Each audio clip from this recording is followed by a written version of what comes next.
Shut up and sit down. So a little bit more on the deck.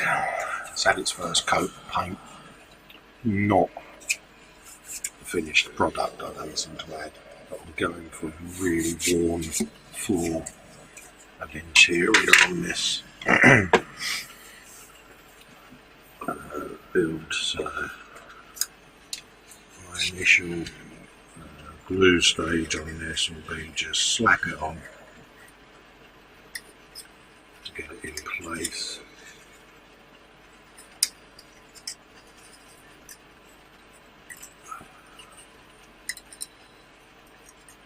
And then deal with all the final paint finishing once this is all cured. It is literally just slot it in place, like so, just to get that initial fire, which is what we want. Because like I say, once this is on, she ain't coming back off. That's the side, pretty much in place. So I'll let that bite overnight and then get some extra fin in there. So when we put the final touches to it, this is just literally to try and get it in situ.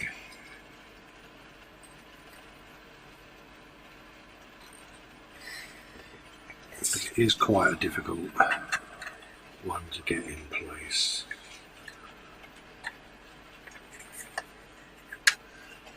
But once it's on, it's on.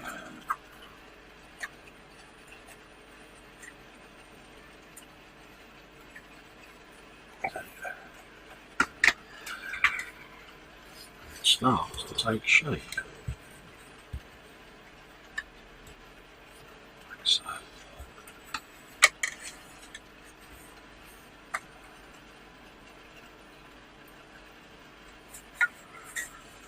Stubborn bit there, there you go, it will fit. A bit of persuasion, doesn't hurt.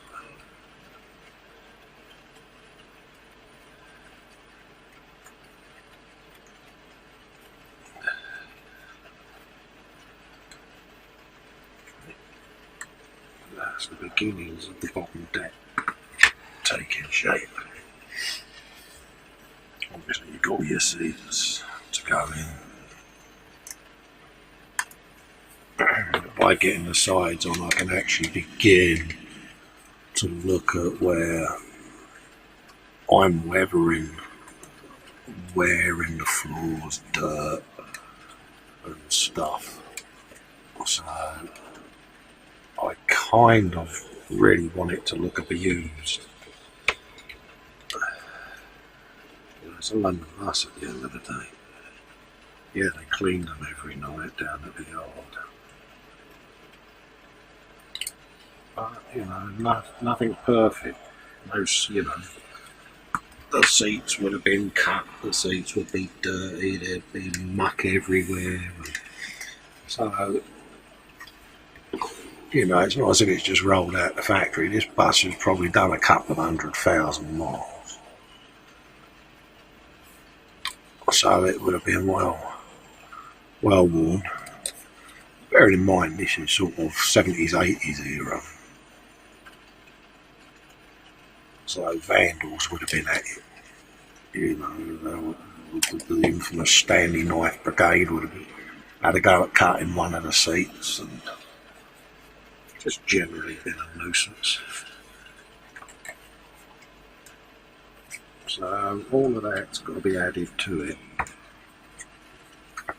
You know, and the purists that want to do a concourse build would probably not do it that way, but I'm doing a good, honest representation of a Routemaster that's been in service, been around, done a few miles,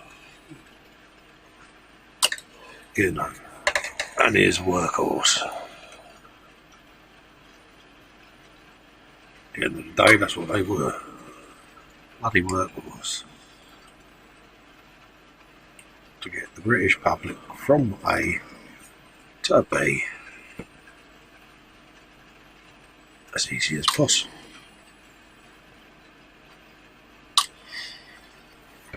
And that's firmly going to shove that in its home. We just do the same here, because, you know, everything's got to have a final lick of paint, final bit of weathering, and all of that. So I do go a bit OTT with the glue, I know. None of this is going to get seen anyway, these bits, you know, so do what you need to do to get them to stick.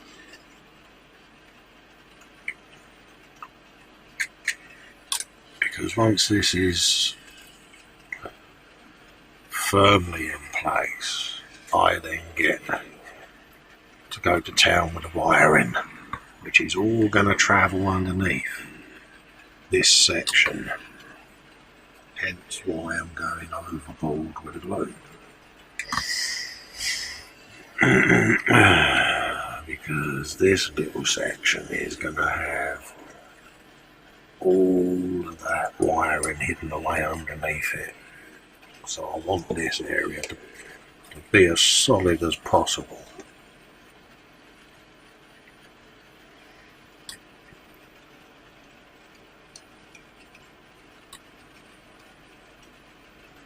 There you go.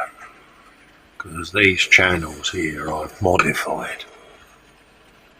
And I've notched these out. I've just got to go around them a bit more with the Dremel. And I'll just find somewhere where I'm not going to worry about prints. The wiring itself is going to come through all the way along here. Yeah. In both them channels, parallel, going on one side of the bus, lights, etc. And then it's going to come round the way, all the way back here, come through, and then I'm going to drill through here into this cubby, and in there's going to be circuit board with all of the gubbins that controls the lights, the indicators, the audio file. All of that is going to be hidden in a panel in here. So hence why I don't want none of that to be wobbly, because I'm going to be butchering this bad boy to feed all the wiring underneath it. So I can safely say that that is beginning to take shape. Not perfect, you know, there's bits and pieces that I ain't happy with, but as an initial first couple of goes, I can tolerate it. Still don't like the shininess, so that'll be getting that head down. But as a base background colour with some pre-shading and dark, bit of Starship filth in a few corners, you know, real grit muck, still out little marks, you know, general wear and tear. Some dark base for the woods, and I'm going to put the lighter coat over it. I can then rub through it, bringing up the darkness underneath, and it will give a wood grain effect, which is what we're after. So, yeah, let's get in there. I think we can put that to one side and come back to that when it's dry. I can start mapping out where everything's going to go here. So I'll be writing on this all over the place with a Sharpie, with just a little guide, so that when I do the wiring, putting it in the right spot. And again, you're not going to see this, so that's going to go over on top of the chassis,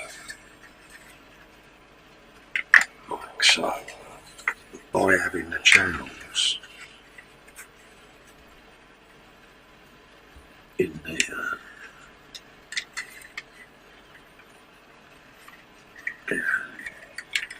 I don't have any visible wiring underneath. I don't want to see wires under here. I don't want none of that. I want it hidden. And then it will come out inside here, underneath, out for a little cut, and hidden. You won't see a single wire. And then these two sections here, I've scratch built some little plates with toggle switches in that will sit in here. They'll then get stained, weathered, or what have you, and then that'll be the control functions for all the lighting. Audio, indicators left and right. So you're going to have a pair of them each side on there. Once they're painted the same as the chassis and weathered, same with the switches, they'll have a coat of silver and be weathered so they don't stick out like a blind cobbler's thumb. And all in all, that will make a good start on that, I reckon anyway. Happy days.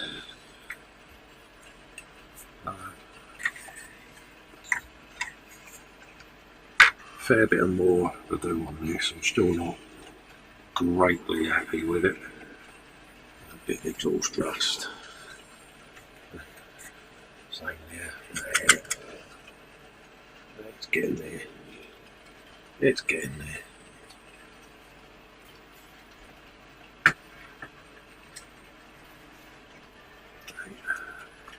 Teaser. LED going in there. So let that dry and come back to that in a bit, I think. Yeah. Also, I'll be doing the roof sections for you, showing you how to do them. See, I want to take out these, drill them out. Each one of these is going to have an LED in it, and that's the lower, or the upper, sorry, deck roof. And then you've got the lower deck with the same. Now these ones are raised. I'll show you how to get rid of them. Just basically whack a knife in, slice them as level as you can, and then drill the holes. So that's for the next thing we'll be doing. Again on the sides, still on the spros at the moment. But if you're going for the advertising, get these holes pre-drilled at this stage. Can't emphasise that enough. Because trying to drill these little sods when it's all built, it's going to be a monumental nightmare for you. All the holes are pre-done at the back, so literally pop your drill in, give it a zap. Now what I tend to use, going off camera, cordless drill driver,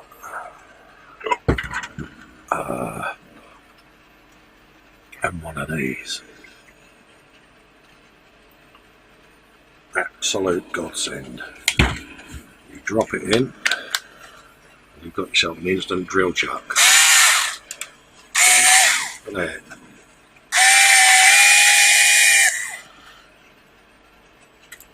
Get yourself one. Because pin vices are fine. But, and there's a big but, they are not great if you, like me, you don't have great grip.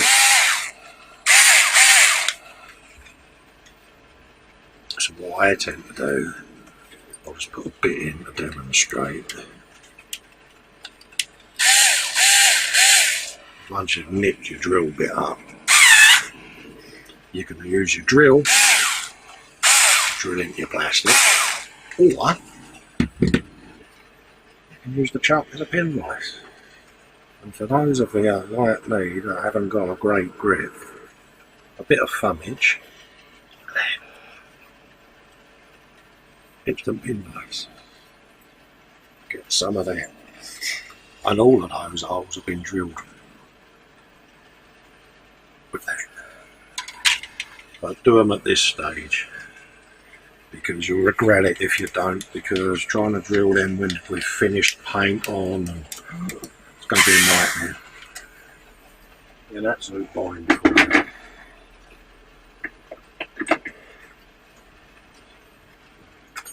So, Festa's tip for the day. Get all your holes drilled now. Both sides of that have been done, so you go through from the inside to the outside and then give them a light sand. They're on there. Can't emphasise that enough. Don't make that mistake. I've told you. Okay. Okay. Moment of madness over with. Right. So we'll start doing the roofs and that in a minute.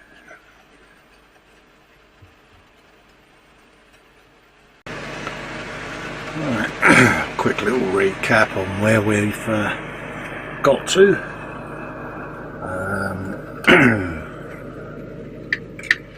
Just out of shot, I've got various bits and pieces of what I've been up to.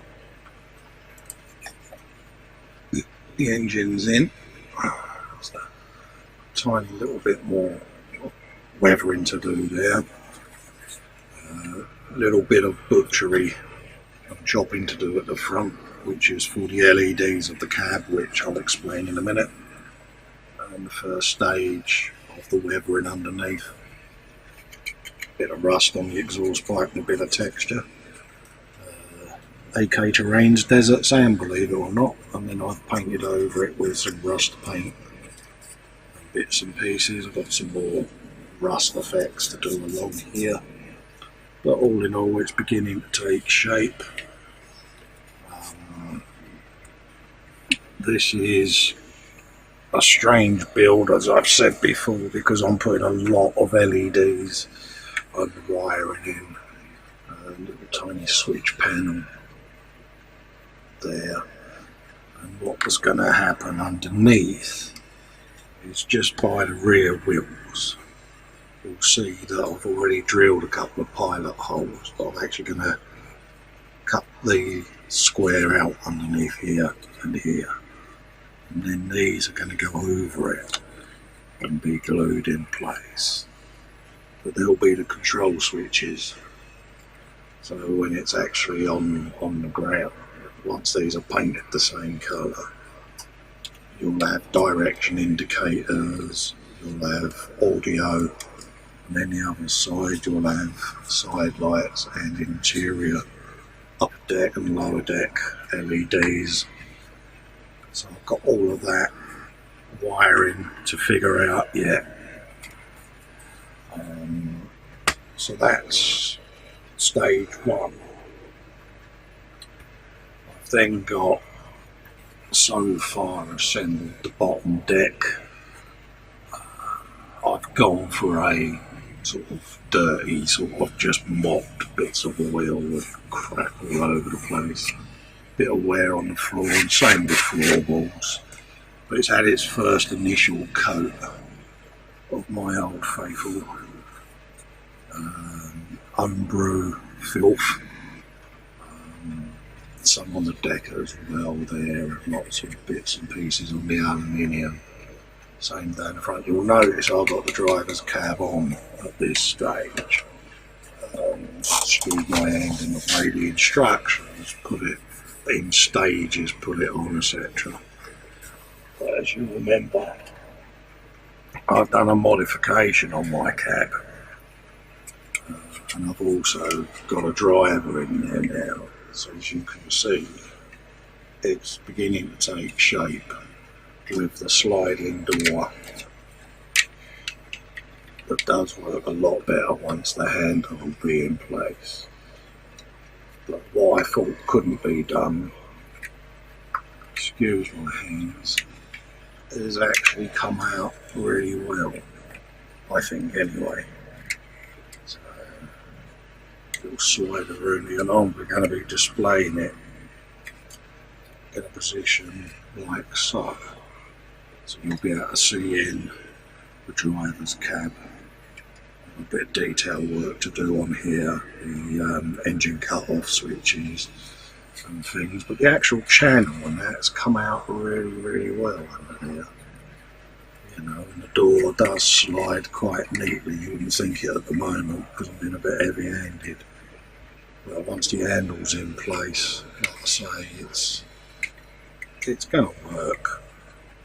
I think, you know, it just gives me a slightly different build to everyone else's. All the windows have got to go in. The reason I haven't attached this section yet, one, I've got the seats to do, which I'll come on to in a second, which is a really repetitive stage with seats, frames, etc. But also, when I spin it up, when I actually come through the wiring, I'm going to be running it along these channels each side and around and through a pre-drilled hole that I've already done there. So I can't attach this yet. So I'm going to fully assemble everything inside, all the seats, have them decaled, weathered, get everything in place. And then I'll be spinning it upside down and putting the main runs of wiring in, not necessarily connected to anything at this stage. Because my plan then is this little section here will be where the motherboard, logic board, whatever you want to call it, with all the chip on it and everything that controls all the audio and all that is going to live in there. And I've got an access panel that is actually part of the bus that will give me access to it. So at this stage, that access panel is just off shot. So I've given the sides of the bus their first coat of red, and it's very flat at the moment. You'll also notice, I'll just grab a pointer, if you're going for the advertising hoardings on the side with the adverts, see these runners, get them on now, because you've got to drill all these holes out inside to take the frames. And if you've got this built, you're not going to be able to drill it because you drill it from the inside out. So I've already put mine on. Just out of shot here, I've got the top roof sections of the bus. See, and again, I've got the advertising boards on. And when it comes to putting it all together, you'll then have this attached to the sides, and then this little bad boy will just drop in neatly over the top, like so. You've only got to do a tiny little deft bit of touch up. But you would never drill these, because like I say, you know, getting in there is a real dog. So yeah, at this stage, get your advertising boards on, as if you're planning on having the adverts on there. You know, if you're not planning on using them, then ignore everything I've just said. But everything's had a coat of flat red, and I think I've said it before, the Routemasters, when they were made, were actually hand painted. So although I've slapped that on with the airbrush, I'm actually going to hand paint it. Cringe horror. Reason being, one, it's a bit more authentic, but two, I can get the thickness of paint I want, but also have a few areas that look a bit patchy as if they've been touched up. So, like I say, all of that to do yet. Inside, I've already put the first layer of filler in between the windows, make that nice and flat. But getting back to the access panel on the side here, when you first get the kit, you actually have this piece in place, like so. So I've gone round mine with a Stanley knife. Yeah, I did have it the right way around. I've gone round mine with a Stanley knife to pop this out. The reason being is when that's all together and you've got the stairs built and that becomes my access panel to the electronics that I was mentioning before. And then this will just be attached so that it's actually removable. So I need to get in to do a battery change for the audio, which I'll explain later when I fit it. I can get to the cell batteries. Also, the main power supply for this is going to have a jack lead that comes through and out underneath. And then all you do is you just plug a battery pack into it. And Bob's your uncle. When it comes to the diorama, I'll actually have the lead built into the diorama. And then when the bus sits down, it'll lock into place into that pin. So straight away it's got power. And then the switches along here, you can switch it on, off, do what you like with it. So you get where I'm going, yeah? Access panel. Get it done at this stage so that when I do all the final bodywork, I don't have to chop anything from fresh paint. I'm looking at loads and loads of little bits that I've got going on. So we're at the seat stage. So I can park this now out of the way.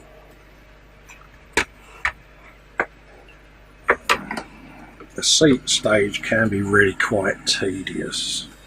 So what I have been up to is I've already gone through the decal sheet. Just moving all my rubbish out of the way off camera. But I group them into sections like so. Because in the instructions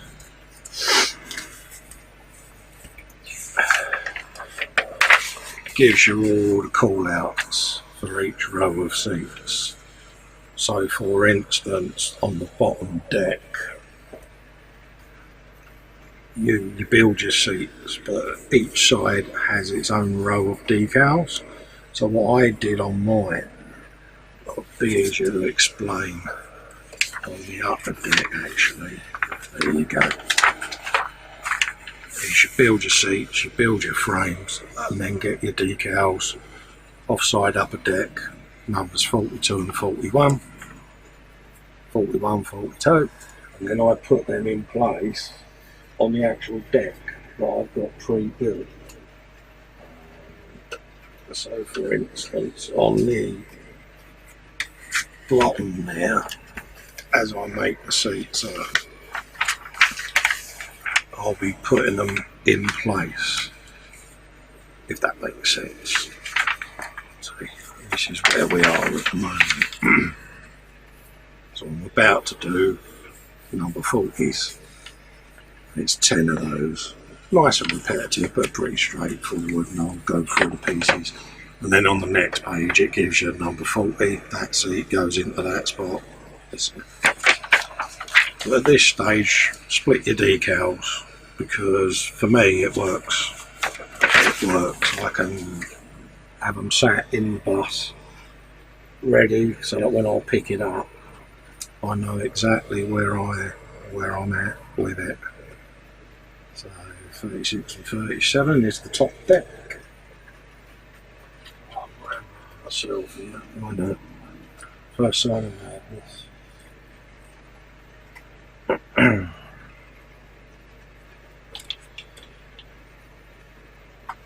we can get that all in place. So, happy days for that. So, without further ado, let's get into this. You can notice on the offside lower deck, you've got your numbers there. Top decal 31 and 33 is for the whole of that side. Yeah, and I've got them in my hand there. So all the number 31s and 33s, I'll just stick on that side. So I know when I pick this lot up, all them decals go that side. And then 28 and 26, which is the near side lower, passenger side, all the way along there. 26 and 28 on every single seat. 26, 28. Voila, in place. So, what I'm about to show you is how to turn that,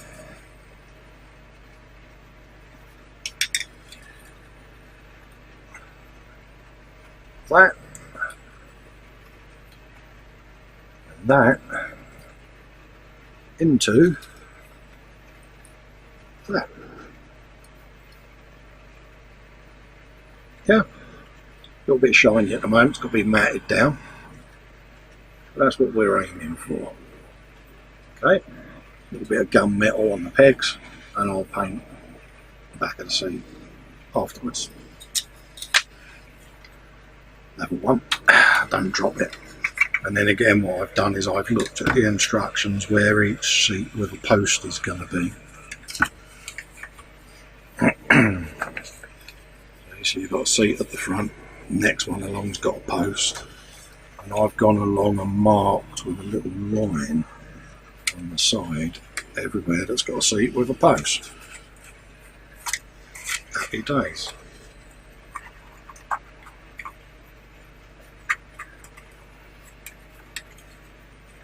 Just like that. So, I'm pretty lucky that I know where they're going to be, and then all I do is I rest them in place as I make them, just to give the bench a bit of space. And then when it comes to weathering and putting everything in, I know where everything is. Okay. So, let's put them on the right hand side where they should be.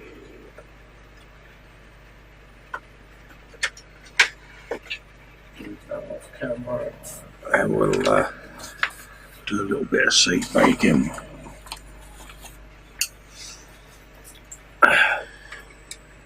Anywho, I hope everyone's been keeping well. Not up to too much mischief, I hope. Unlike me. But we won't get into that. Right. Out of shot, I've still got some of the seats on sprues. And what I'm basically going to do here, whilst these are on the sprues, is just whop the leg on, the supporting legs. Pretty straightforward. Bit of Tamiya, extra fin. Voila. And these little bad boys, you actually put them in and slide them, and they lock underneath a little hook underneath the seat, just like that. Alright.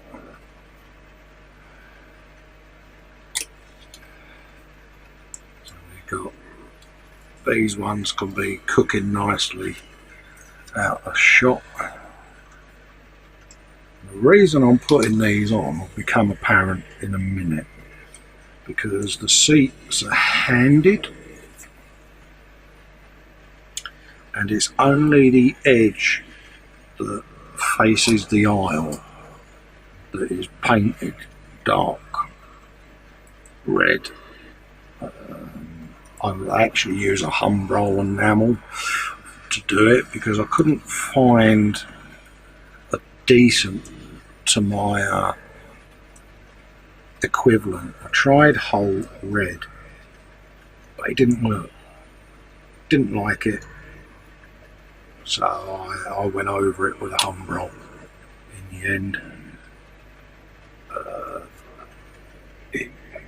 Actual paint is a gloss 20 Humbrol, so that's what we use to do the edges of the seats to make it all look rather fetchy. Again, see, I'll let these settle because it does get a little bit repetitive this stage. It can be a little bit soul destroying, it's a bit monotonous, as I found. That's why I did the first few off camera. One was to just see whether or not my technique would work for doing the seats, but also, you know, I just wanted to play with the decals a bit and see how much of a seat I'd have to paint, so that when I come to actually film, it comes out pretty well. There you go, see, that's the pegs in place.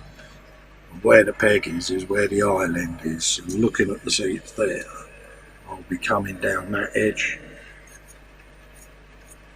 on all of them, the right hand side edge. I'll have a bit of the old Humbrol paint-a-rooney on it. And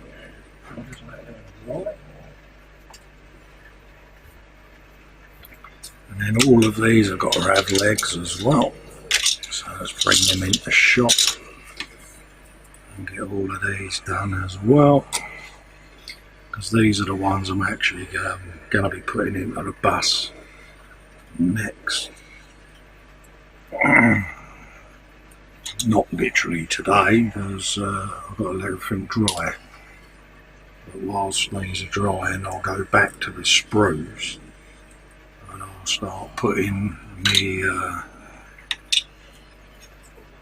painted section of the seating, and then that can all be drying off,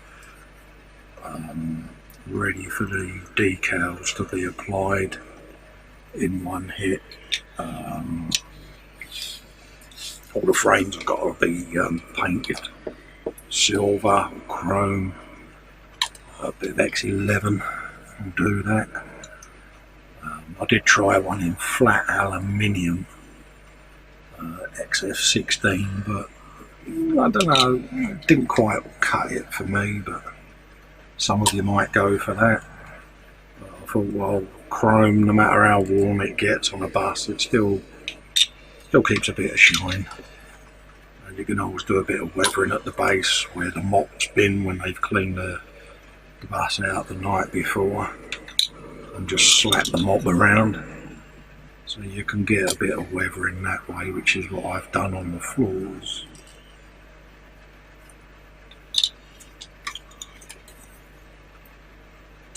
To give it a little bit more of an effect. Like I say, when this is all done, I'll probably even lock the passengers in as well before I start the wiring job on it, because that's going to take a little time, so we'll do an episode on that.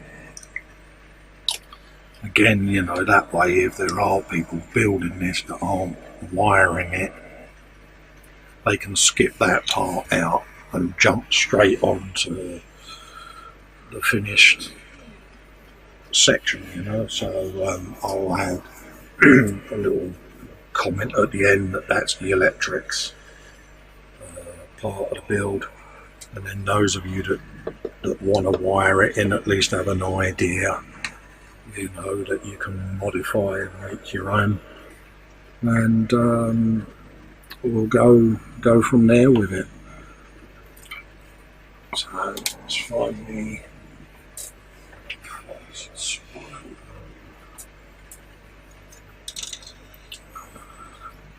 just move that out of shot. I've got to open my tin.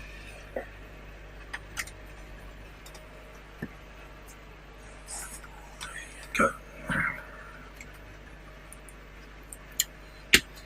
And literally straight out of the tin on these seats. Again, not overtly fussed about the finish, because a lot of these would have been roughed up anyway.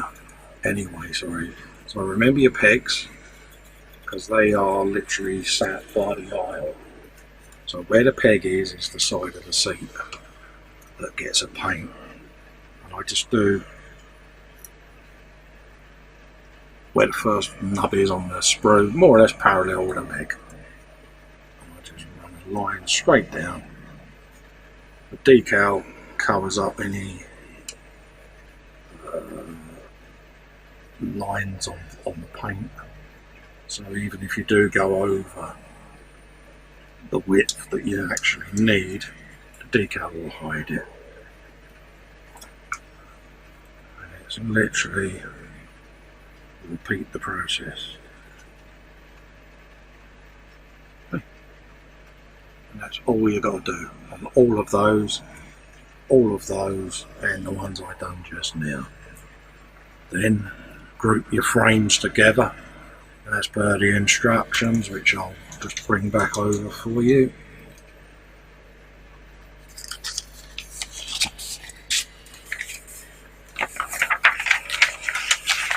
Right. 39, 40, 41 and 42. Well, I'm doing 40 at the moment, so what you can do, grab yourself a little Sharpie, and on the underside of the seat,